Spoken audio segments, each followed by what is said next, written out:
কেরানিগত শিক্ষা নয়, কাজের শিক্ষা ছাড়া দেশের অগ্রগতি সম্ভব নয় বলে মন্তব্য করেছেন অন্তর্বর্তী সরকারের প্রাথমিক ও গণশিক্ষা উপদেষ্টা বিধান রঞ্জন রায় পোদ্দার।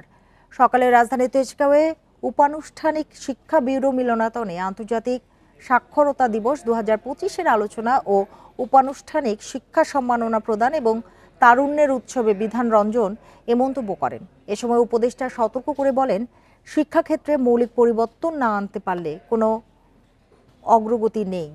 প্রাথমিক পর্যায় থেকে যেন শিক্ষার্থী ঝরে না যায় সেজন্য জোর দিতে হবে বলে মন্তব্য করেন প্রাথমিক ও গণশিক্ষা মন্ত্রণালয়ের সচিব আবু তাহের মোহাম্মদ মাসুদ রানা।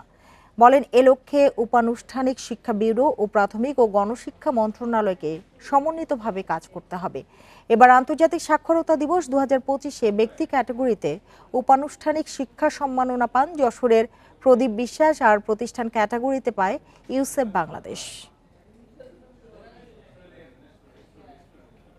কেরানি হতে আগ্রহী। যদি জাতির অগ্রগতি হতে হয়, এই কেরানিগত শিক্ষা করে কোনো লাভ হবে না, কাজের শিক্ষা হতে হবে। জাতিকে প্রযুক্তিতে, ব্যবসায় এগিয়ে নিতে হবে। আমাদের শিক্ষা ব্যবস্থার মধ্যে চেঞ্জ নিয়ে আসা দরকার। শুধু তাহলেই আমরা দেখব যে আমরা আগাতে পারছি, নতুবা আমাদের দেশ শিক্ষিত বেকারে ভরে যাবে এবং যারা অদক্ষ